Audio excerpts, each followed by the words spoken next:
خبر شامل کرتے ہیں اسلام آباد سے۔ قومی اسمبلی میں اسپیکر قومی اسمبلی سردار ایاز صادق کی زیر صدارت پارلیمانی چیف ویپس کی برطانوی وزیر مملکت ہمیش فالکنر کی سربراہی میں پاکستان کا دورہ کرنے والے برطانوی پارلیمانی وفد سے عام ملاقات ہوئی ہے۔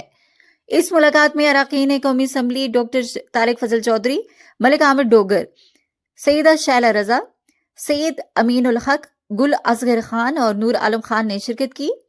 اسپیکر قومی اسمبلی نے کہا کہ پاکستان افغانستان سمیت پورے خطے میں قیام امن کا خواہاں ہے اور دہشت گردی کے خلاف جنگ میں پاکستان نے بے شمار قربانیاں دی ہیں۔ انہوں نے مزید کہا کہ پاکستان دہشت گردی سے سب سے زیادہ متاثر ہونے والا ملک ہے۔ اسپیکر نے فلسطین اور کشمیر میں انسانی حقوق کی سنگین خلاف ورزیوں پر گہری تشویش کا اظہار کیا۔ انہوں نے کہا کہ موجودہ قومی اسمبلی میں ایک متحرک حزب اختلاف موجود ہے جو اہم قومی مسائل کے حل میں مثبت کردار ادا کر رہی ہے۔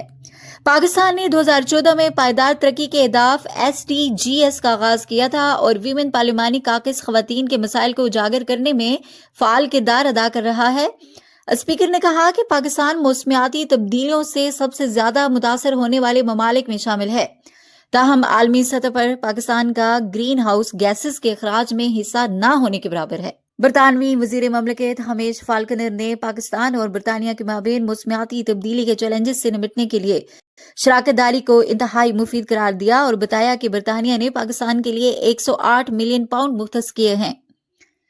اس ملاقات میں رکن قومی اسمبلی طارق فضل چودھری نے پاکستان کے لیے برطانیہ کے ساتھ تعلقات کی اہمیت پر زور دیا، جبکہ سیدہ شیلا رضا اور ملک عامر ڈوگر نے فلسطین اور کشمیر میں انسانی حقوق کی خلاف ورزیوں پر تشویش کا اظہار کیا۔